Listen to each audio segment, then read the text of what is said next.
This is Naked Mormonism. I pledge my life, all that I may have. I will strive to the utmost of my ability to be what you would want me to be.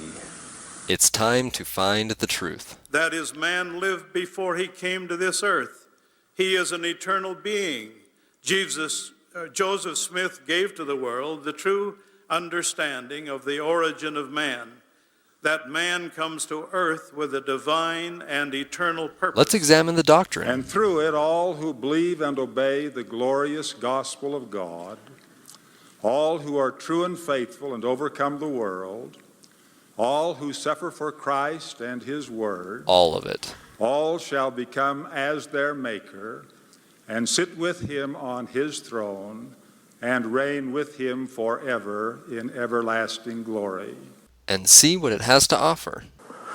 And having set our hand to the plow, we will never look back until this work is finished and love of God and neighbor rules the world. In the name of Jesus Christ. What can be gleaned from Mormon teachings? A corollary to the pernicious falsehood that God is dead is the equally pernicious doctrine that there is no devil. Satan himself is the father of both of these lies. To believe them is to surrender to him. And where is the church heading? I have faith that the Constitution will be saved as prophesied by Joseph Smith. But it will not be saved in Washington. It will be saved by enlightened members of this church. The explicit tag is there for a reason, so if you get offended at what's said, it's not for you. But most importantly, may you ponder the truths you've heard. May they help you to become even better than you were.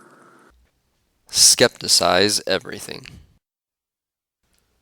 Welcome to this, the first episode of the Naked Mormonism podcast. My name is Bryce Blankenagel, and thank you for joining me.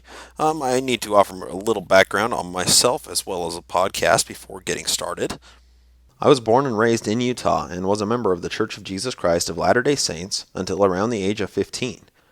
I was faithful to the LDS Church, better known as a true believing Mormon, but I also slowly became apathetic towards it, like most teenage Mormons do. But I was also dissatisfied with various answers I would get to seemingly important questions about the doctrine. But I just figured every doubt could be explained away, and I was going through a doubting phase, much like all my friends, family, and church leaders told me I was. However, the doubt and apathy conspired to eventually corrode my willpower for church attendance. So I just stopped going to church around 17, much to all my friends' and family's dismay. Even though my attendance at church declined, I still attended seminary class throughout freshman through senior years. Seminary is more or less Mormon speak for Bible study during school hours that the church sponsors. They actually fund a separate building that is off of school property, but it's within walking distance between period of classes, and the class is called release time, for legal purposes, of course. So after high school, I ended up graduating seminary, but out of a loathing for the church, I virtually severed every tie I had in the community. I still spent time with my closest friends, but everybody else became very distant from me. So fast forward 5 years, and I'm living in another state with a whole new outlook on life. Along my journey out of the church, I had heard in passing that the original Book of Mormon is different from the current print, but I didn't really think much of it. If there were changes, I didn't care how much or to what degree. I'd assumed that they needed to make some very simple punctuation edits or maybe change the tense of some words, but neither of those seemed to be anything that obfuscated the core message of the Book of Mormon. Recently, however, I happened upon an instructional TV show that offered a lot of good information on the history of the LDS Church. One of the things that the show would occasionally point out was how dramatically different the original 1830 print of the Book of Mormon is in comparison to today's print. I finally decided to satisfy my slight curiosity with a little bit of research. The differences that are contained are much more frequent and altering than I ever could have imagined, and this brings up some very big questions. But before asking the questions, let me give you some background on the Book of Mormon from an ex-Mormon's view. The Book of Mormon was translated from holy golden plates by the hand of the holy prophet Joseph Smith. Joseph Smith is revered in the church as being equal in holiness with Jesus and God themselves. He translated these holy golden plates using the Urim and Thummim seer stones, which would show the reformed Egyptian script magically translated into English. Joseph would then dictate to his scribe the phrase in English, and the scribe would read it back and change any errors. Upon ensured accuracy of the translated phrase by both parties, they would move to the next character inscribed on the plates. The best part of it all are the seer stones. He found them with the plates, supposedly fastened to a chest plate that held the stones away from his body like a pair of glasses. These beautiful and holy stones were powered by Joe's faithfulness in God. So if he ever strayed from his ways of piety during this time of translation, the stones would not work. Therefore, the translation had no possibility of being corrupted by sinning men. This method of translation obviously provides the most assuredly accurate description of the holiest surviving text on the planet. So the questions are, shouldn't the translation method I described mean that the Book of Mormon is the most inerrant and most holy and most historically accurate book to have ever existed ever? So why would they need to edit it for any reason?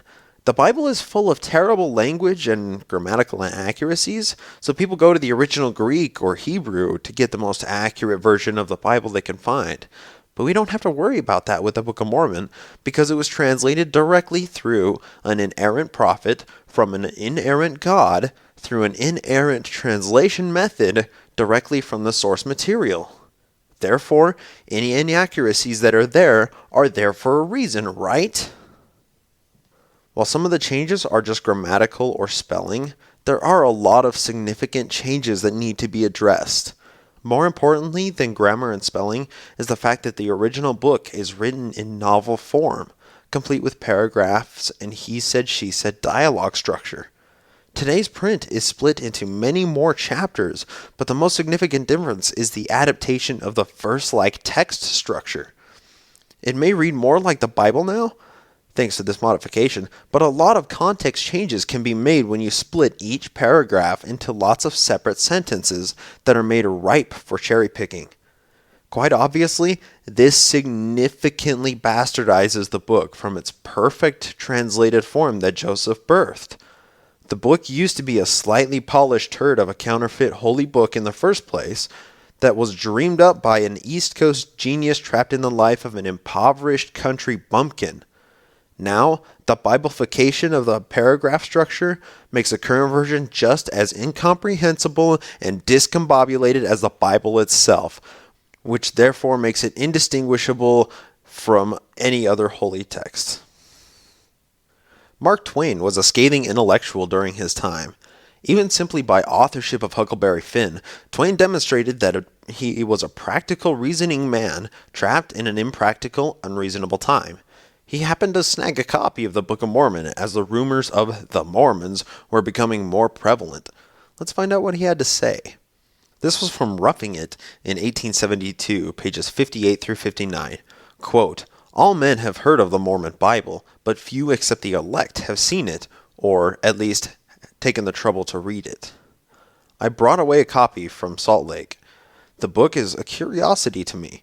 It is such a pretentious affair, yet so slow, so sleepy, such an insipid mess of inspiration. At least he did say it was inspired, if that's worth anything. However, he goes on to say, it is chloroform in print. If Joseph Smith composed this book, the act was a miracle. Keeping awake while he did it was at any rate. I don't really think that Samuel Clemens was much for holy texts if boredom was what kept him away from a book." He continues, quote, "If Joseph, according to tradition, merely translated it from certain ancient and mysteriously engraved plates of copper, which he declares he found under a stone in an out-of-the-way locality, the work of translating it was equally a miracle for the same reason." From Mark Twain. With such a beautifully constructive critique, how can we not investigate why such an intelligent man would have something like that to say about the Mormon Bible? And even more, it's profit. So, to get started, this is just the pilot episode, and I'm just trying to get an idea out there and get some feedback. So today I'll only be reading the introduction up to the first book of Nephi. After that, we will take a look at the young Joseph Smith leading up to the authorship of the book. I will try to include some skeptical commentary on what I have seen in my research, but with any comments like that, I will state them as opinion or conjecture or whatever the category it may fall under. Finally, the episode will close at the time reserved in future episodes, primarily for listener mail and comments and whatnot. I look forward to hearing from you, and I really hope we can make this a fun crowd search base of knowledge for anybody who is interested in finding out true LDS church history. So, the current print of the Book of Mormon, after the title page, has the testimony of the 3 witnesses and the 8 witnesses, and an introduction, which are, okay, so the witnesses are, the testimony of the witnesses are the people that were basically the founders and the people that Joseph was surrounded by at the time when he was translating the Book of Mormon. And these people came in and they testified that they hefted the plates and so on and so forth. We will actually really delve into these testimonies quite a bit in a little bit later episodes. But there is a lot of really, really interesting information to unpack in these testimonies, and we're going to read them and examine them one by one and see if we can maybe poke a few holes in them. And anyway, let's see how the original holds up here. So here's a preface. To the reader, as many false reports have been circulated respecting the following work, and also many unlawful measures taken by evil designing persons to destroy me, and also the work, I would inform you that I translated by the gift and power of God, and caused to be written 116 pages, the which I took from the Book of Lehi, which was an account abridged from the plates of Lehi by the hand of Mormon, which said account some person or persons have stolen and kept from me, notwithstanding my utmost exertions to recover it again, and being commanded of the Lord that I should not translate the same over again, for Satan had put it into their hearts to tempt the Lord their God by altering the words, that they did read contrary from that which I translated, and caused to be written. And if I should bring forth the same words again, or, in other words, if I should translate the same over again, they would publish that which they had stolen, and Satan would stir up the hearts of this generation, that they might not receive this work. But behold, the Lord said unto me, I will not suffer that Satan shall accomplish his evil design in this thing. Therefore thou shalt translate from the plates of Nephi, until ye come to that which ye have translated, which ye have retained. And behold, ye shall publish it as a record of Nephi, and thus I will confound those who have altered my words. I will not suffer that they shall destroy my work. I will shew unto them that my wisdom is greater than the cunning of the devil. Wherefore, to be obedient unto the commandments of God, I have, through his grace and mercy, accomplished that which he hath commanded me respecting this thing. I would also inform you that the plates of which hath been spoken were found in the township of Manchester, Ontario County, New York. The author. So the preface is completely deleted. That is not known by any current Mormons. That's not taught. That is not in any current prints of the Book of Mormon. That was probably removed when they did the massive change in 1964. Yeah, that's some pretty significant changes right off of the bat. Completely different. And as I've been thumbing through and looking at the differences that are in this book, I'm just more and more surprised every step of the way. It's fascinating how well concealed the lack of education and the lack of ancient comprehension that Joseph Smith had when he was in the process of quote-unquote translating, in my opinion, authoring this book. Well, that's not even my opinion. It's originally attested as the author, and it's being authored and proprieted by Joseph Smith. So he was originally the author, not the translator. So anyway, you as a listener may be asking, so what? The book had a preface and now it doesn't. What's the big deal?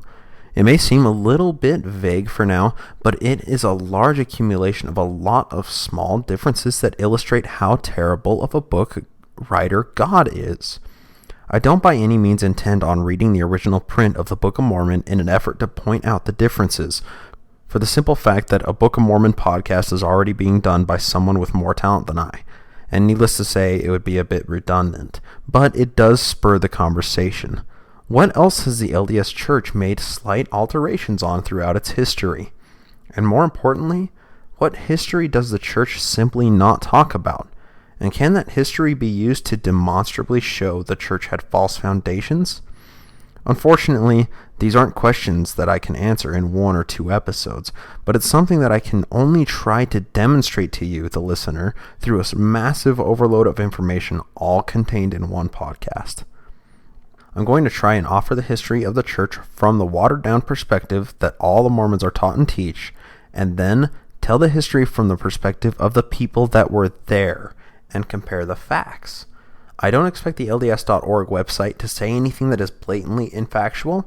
However, I do want to unpack and verify the facts behind what is said. We will be hearing quotes from current and past apostles and prophets, as well as a lot of big players in the foundation of the Church leading up to where it is now. This is a historical and scholarly approach to a body of knowledge from an ex-Mormon truck driver with nights and weekends off. What can I say? I have an insatiable curiosity about the cult I was in since birth. That's right, I said cult. That word carries such a negative context when the root of it is just a culture. I wasn't just raised as a member of the Mormon Church, I was raised in a completely Mormon culture. I lived in a cult. So let's just drop the negative stigma from that word right now because it's a very useful and fitting word without the negative context. Anyway, let's get to examining the history of the early LDS Church. Our focus for quite a few episodes will be on the founding prophet of the Church, Joseph Smith, as well as the people that surrounded Joseph Smith that were integral pieces to the Church. There's a lot of history to cover here, so we're going to take our sweet-ass pimpin' time and make sure we leave no stone unturned.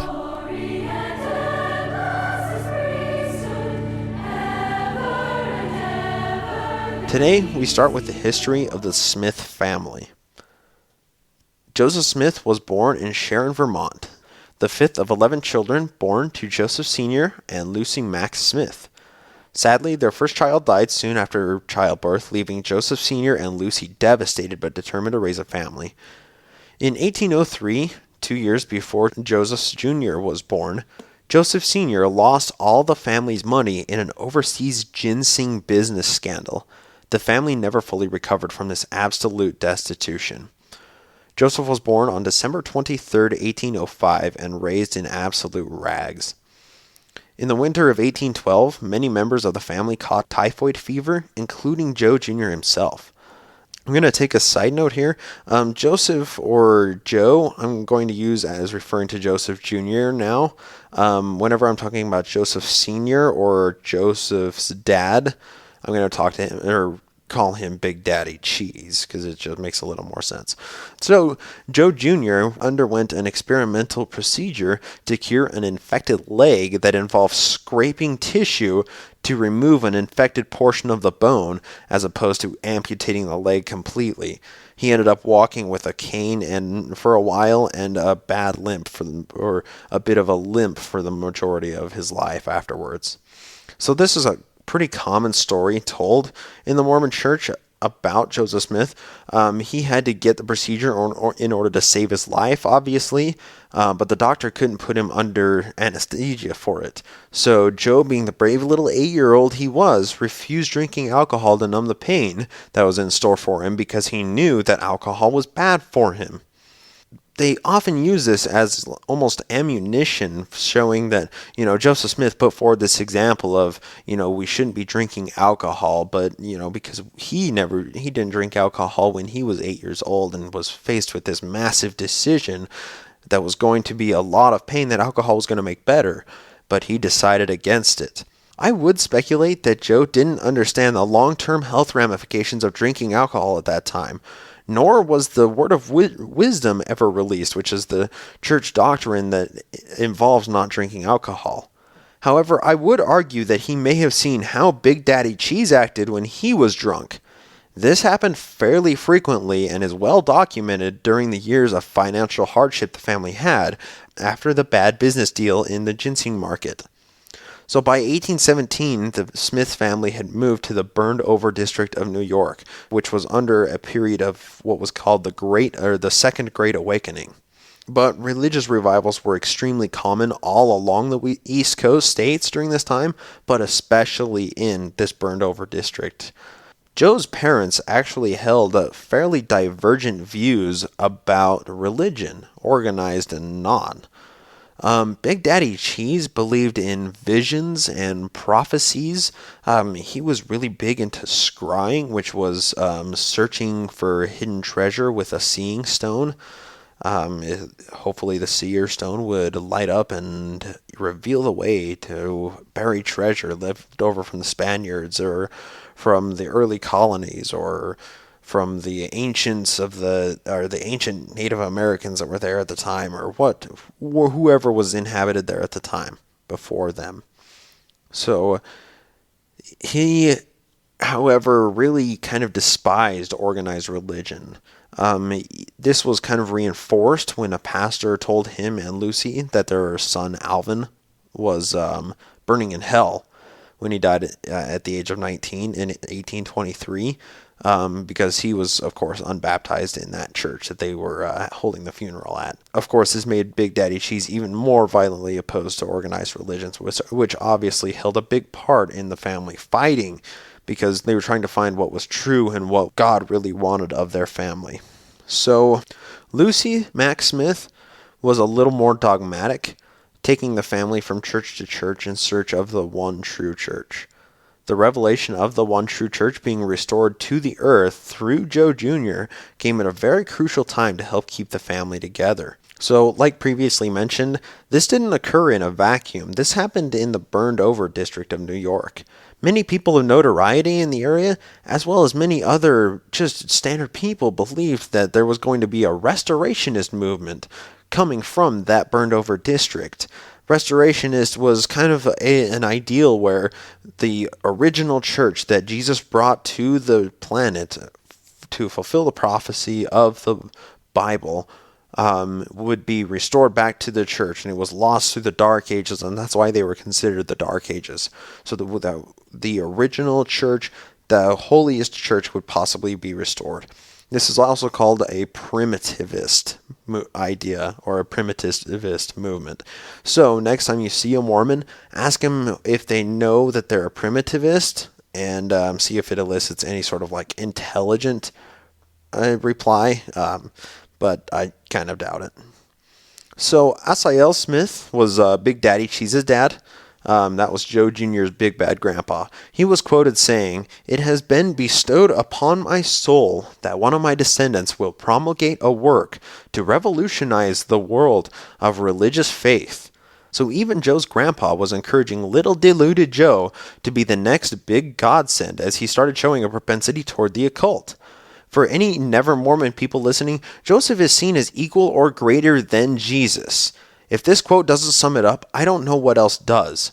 This was from Brigham Young, or as we'll come later to know him as Bloody Brigham, and this is held in the Journal of Discourses 7, page 289. "The Lord had his eyes upon him, Joseph Smith, and upon his father, and upon his father's father, and upon their progenitors clear back to Abraham, and from Abraham to the flood, from the flood to Enoch, and from Enoch to Adam. He watched that family and that blood as it has circled from its foundation to the birth of that man." No mention of Jesus in all that. So Joseph apparently was watched by God from before Jesus was born, from before creation, all the way to the death in Carthage. So that's apparently how holy Joseph Smith is. Joseph was steeped in a lot of spiritual and magical practices, and this was all thanks to the education of his father, of which one of his favorites was scrying. I talked about this a little bit earlier, but it involves looking through a small rock in a hat, usually, to block out the light, to see something that is not visible with muggle eyes or what the fuck ever.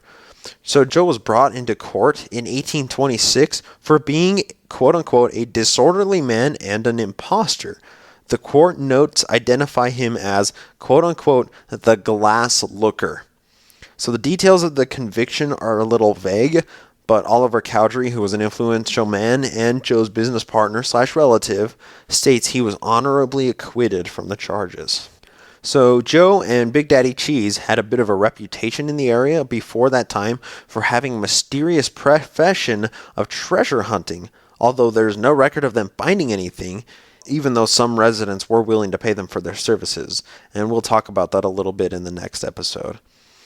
So let's talk about the first vision. So there's a lot of dispute in the church and outside of the church of which occurrence is actually the first vision. The church says that the first vision occurred in 1820 because it fits best with the chronological order of the translation / authorship of the Book of Mormon. However, most scholars in and out of the Mormon Church nowadays say that the first vision should be considered Moroni in Joseph's bedroom. The first account of the wilderness occurrence, I'm going to back up a little bit here and talk about the wilderness occurrence here. So Joseph Smith in 1820, so this is how the church teaches it. In 1820, 14-year-old Joseph Smith was worried about what church was the true church. So he decided to venture into the wilderness and pray to the Lord and ask what church was true. His tongue was seized while he was praying, but he knew that he needed to persist while he was praying because it felt like the devil that was seizing his tongue and making it so he couldn't pray. At the point when he said, Father, what church is true? What is it? What do you wish that I would do for you? There was a light that exceeded the glory and brightness of the noonday sun that descended over Joseph's head. And in it there were two personages, and one personage pointed to the other one saying, Joseph, this is my beloved son, hear him. And the other personage said, while all of the churches are good, I was taught that all of the churches on the planet are an abomination and all of their professors are evil, and that you need to start your own church, and I will restore the church to you through the spirit of prophecy. So that was kind of a watered down version of it, and that was all straight from memory and completely ad-libbed. So there may be a couple of slight inaccuracies with what was exactly said, but that is what is recorded today. So let's examine that. The first account of the wilderness occurrence was dictated by Joseph in 1832. No other record before that exists. And in the 1832 dictation, it states that in 1821, Joseph Smith went into the wilderness to pray, not in 1820 that the church teaches today. Unfortunately, 1820 fits better with the narrative, including the Moroni appearances. So why is the first record of this wilderness appearance 12 years after it supposedly occurred? I'm sorry, that just doesn't make any sense. The original dictation even says, the heavens opened and God said, my son, thou sins are forgiven thee. It doesn't say anything about personages descending.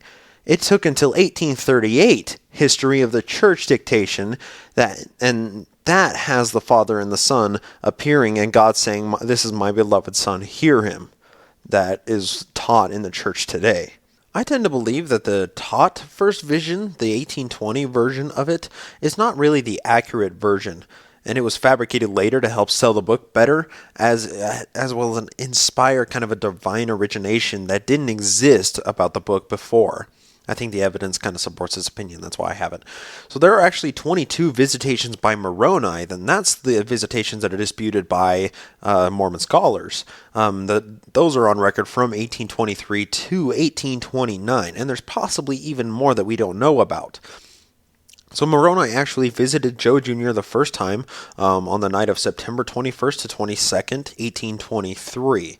That was the autumnal equinox that Joe was 17, which is kind of a significant date. The autumn equinox is a significant date with the occult. So we'll actually talk about the visitations by Moroni in just a second, but we're talking about the origination of the ideas of the Book of Mormon. Lucy is quoted saying, before Joseph even had the plates, quote, "During our evening conversations, Joseph would give us some of the most amusing recitals that could be imagined. He would describe the ancient inhabitants of this continent, their dress, their mode of traveling, and the animals on which they rode, their cities, their buildings, their mode of warfare, and also their religious worship. This he would do with such ease that it would seem he had spent his whole life with them." End of quote. That's pretty interesting, to be honest, that she would say something like that. It's almost like Joseph was trying on the stories of Nephi and the stories of the Lamanites and the Nephites and the inhabitants of the country before they were there. And he was just spouting these off to the family and like saying, how does this sound? Does this make sense? And they would say, oh, these are lovely tales. So that's just something to add into the authorship versus the translationship of the Book of Mormon. So let's talk about the acquisition of the plates. In Joseph's own account, dated in 1838, he stated that an angel visited him on the night of September 21st, 1823. So this is the visitations of Moroni. Concerning the visit, Joe dictated the following.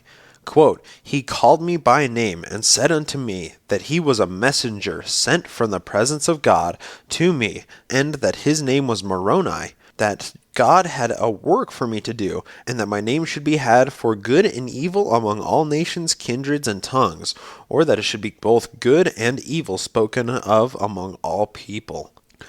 He goes on, he said there was a book deposited, written upon gold plates, giving an account of the former inhabitants of this continent, and the source from whence they sprang.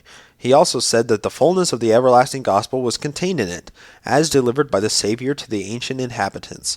Also that there were 2 stones in silver bows, and these stones, fastened to a breastplate, constituted what is called the Urim and Thummim, deposited with the plates. So that is Joseph's own account in 1838. After the messenger departed, Smith said he had 2 more identical encounters with the angel Moroni that night, and an additional one the next morning, after which he told his father, and soon thereafter the rest of his family, who believed his story, but they generally kept it within the family for a short time anyway. If we look at an 1841 engraving of Mormon Hill, and that's looking south, where Joe said he found the golden plates on the west side near the peak of Hill Cumorah. Thus, on September 22nd, 1823, a day listed in local almanacs as the autumn equinox, Smith said that he went to a prominent hill near his home and found the location of the artifacts. There are varying accounts as to how Joe reportedly found the precise location of the golden plates. In 1838, he stated that this location was shown to him in a vision while he conversed with Moroni. This conforms to an account by Joseph's friend, Joseph Knight Sr., though he refers to Joe's guide only as the personage, not Moroni. However, according to a Palmyra resident, Henry Harris, who said Smith told him he located the plates using his seer stone. In yet another account, the angel required Smith to follow a sequence of landmarks until he arrived at the correct location.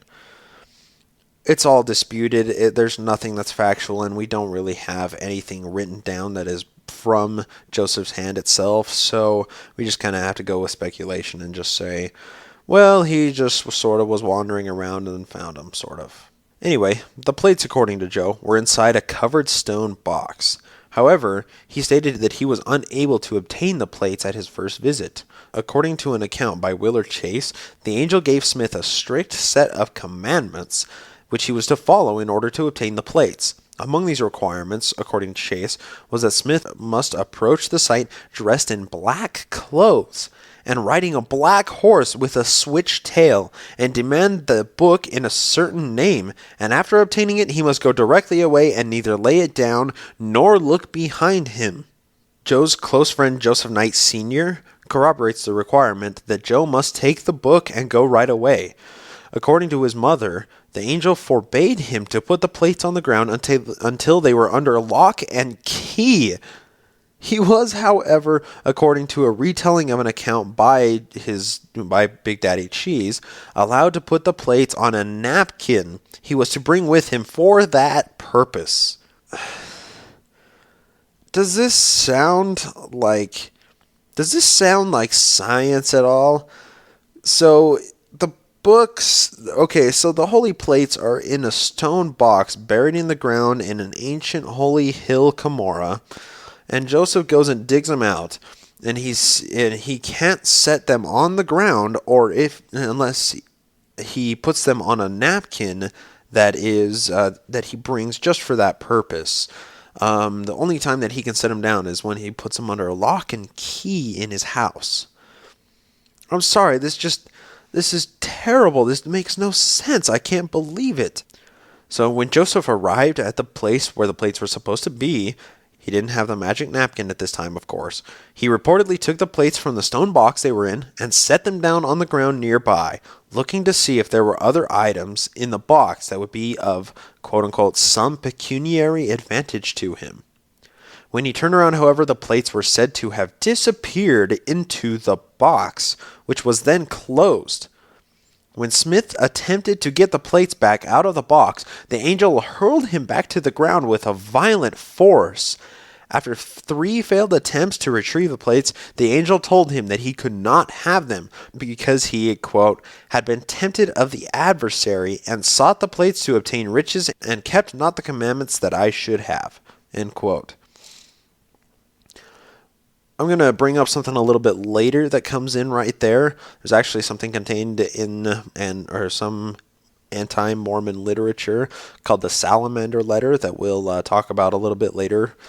That involves that first visitation there, but we'll talk about it.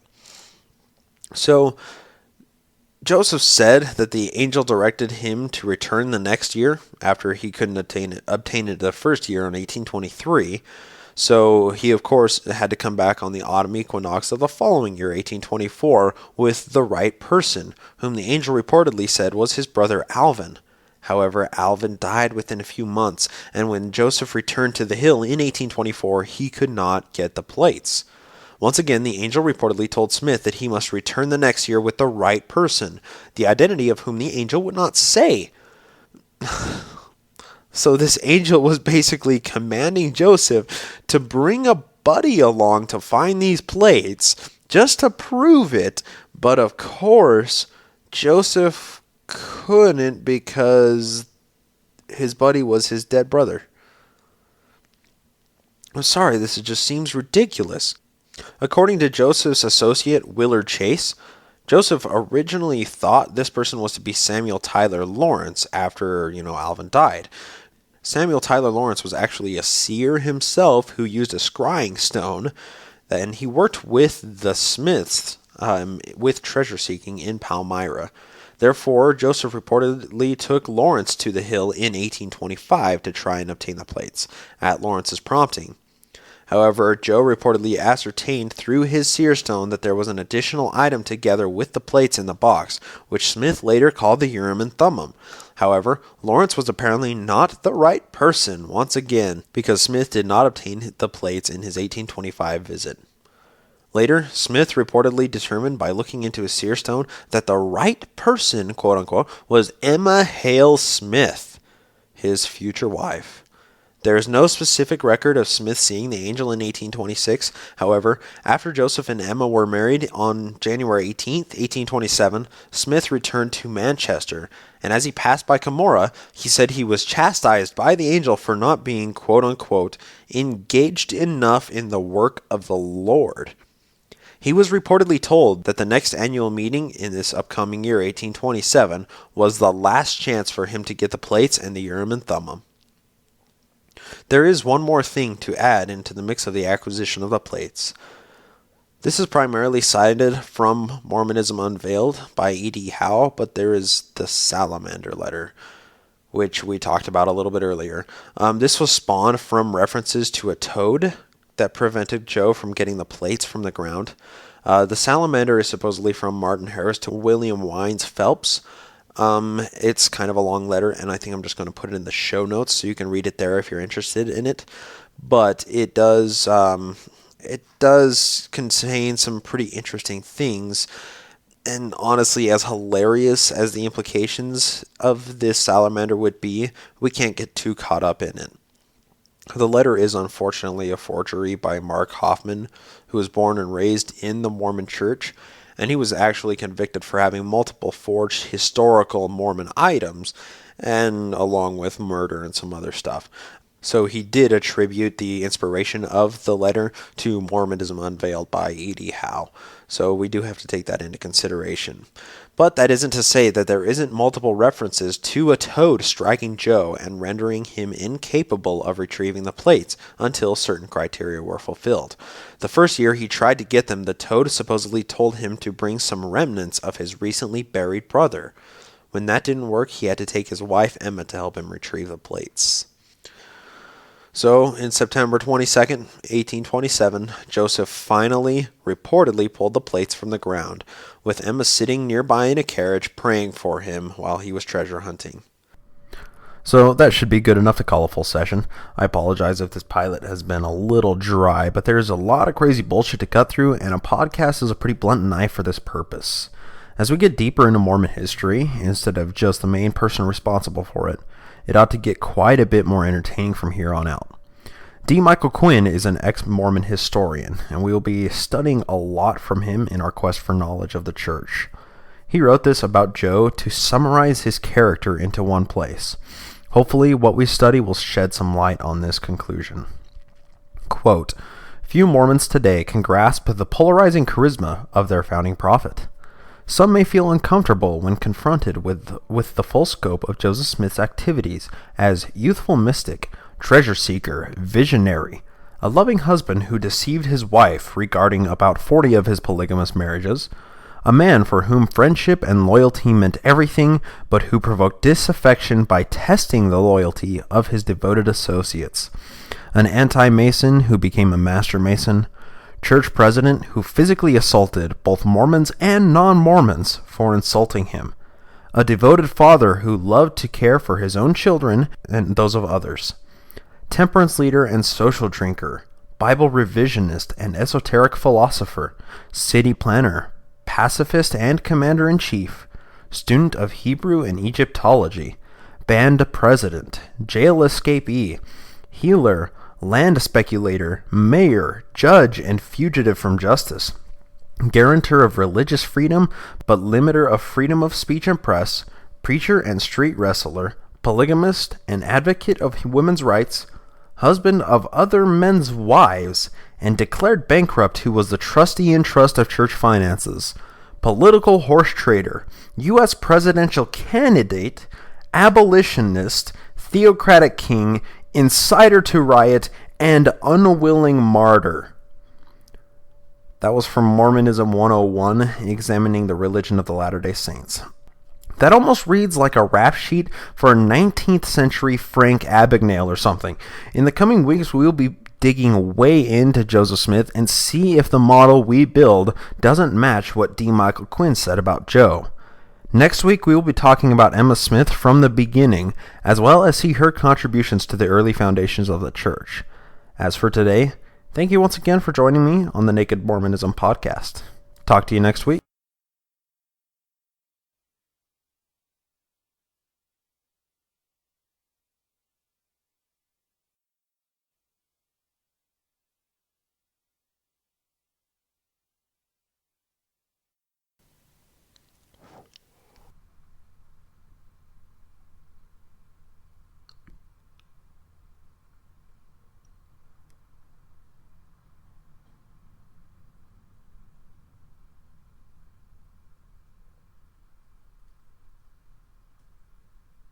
Well, hello there. Thanks for sticking around. So, this is bonus content for anybody that wanted to stick around. This is the Salamander Letter, written from Martin Harris to William Wines Phelps, Palmyra, October 23rd, 1830. Dear Sir, I will tell you in advance that the grammar is extremely choppy and very tough to listen to, but I'm going to give it a go, so here it is. Dear Sir, your letter of yesterday is received, and I hasten to answer as fully as I can. Joseph Smith Jr. first come to my notice in the year 1824. In the summer of that year, I contracted with his father to build a fence on my property.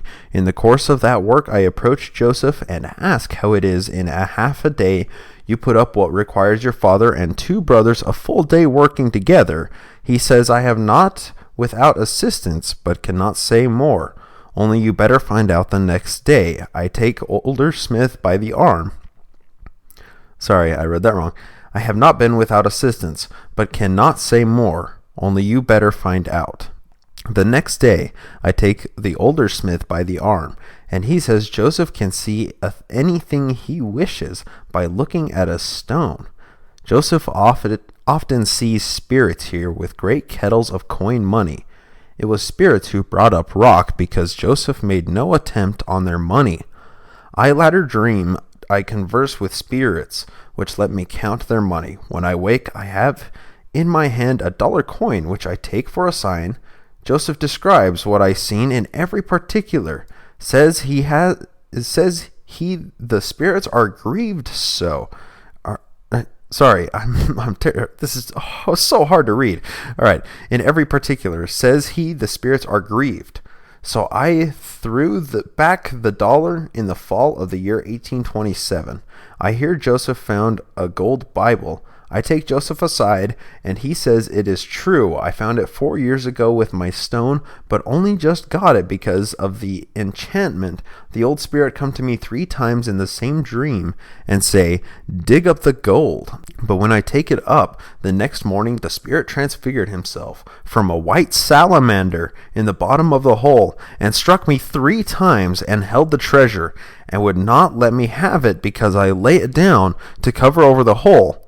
When the spirit says, do not lay it down, Joseph says, when I can have it, the spirit says, 1 year from today. If you obey me, look to the stone after a few days. He looks, the spirit says, bring your brother Alvin. Joseph said, he is dead. Shall I bring what remains? But the spirit is gone. Joseph goes to get the gold Bible, but the spirit says, you did not bring your brother. You cannot have it. Look to the stone, Joseph. Look to the stone. Joseph looks, but cannot see who to bring, the spirit says. I tricked you again. Look to the stone. Joseph looks and sees his wife on the 22nd day of September 1827. They get the gold Bible. I give Joseph $50 to move him to Pennsylvania. Joseph says, when you visit me, I will give you a sign. He gives me some hiroglyphics. I take them to Utica, Albany, and New York. In the last place, Dr. Mitchel gives me an introduction to Professor Anthon. Says they are shorthand Egyptian, the same what was used in ancient times. Bring me the old book, and I will translate. Says it is made of precious gold, and is sealed from view. Says I cannot read a sealed book. Joseph found some giant silver specticles with the plates. He put them in an old hat and in the darkness reads the words, and in this way it is all translated and written down. About the middle of June 1829, Joseph takes me together with Oliver Cowdery and David Whitmer to have a view of the plates. Our names are appeared in the Book of Mormon, which I had printed with my own money. Space and time both prevent me from writing more at present. If there is anything further you wish to inquire, I shall attend to it. Yours respectfully, Martin Harris. That was the reported Salamander Letter with 0 punctuation and terrible grammar and speech, just as you would assume Martin Harris would be using at that time. It is a known fraud, but to let you know, pretty much everything that was in that letter, aside from the white salamander, is factual, and we will cover all of it. There is so much to cover, and I cannot wait for it. And I really, really hope you guys tune in and enjoy and really help me out with stuff that you know that I don't know. I want to learn and I want to teach. So let's say good luck.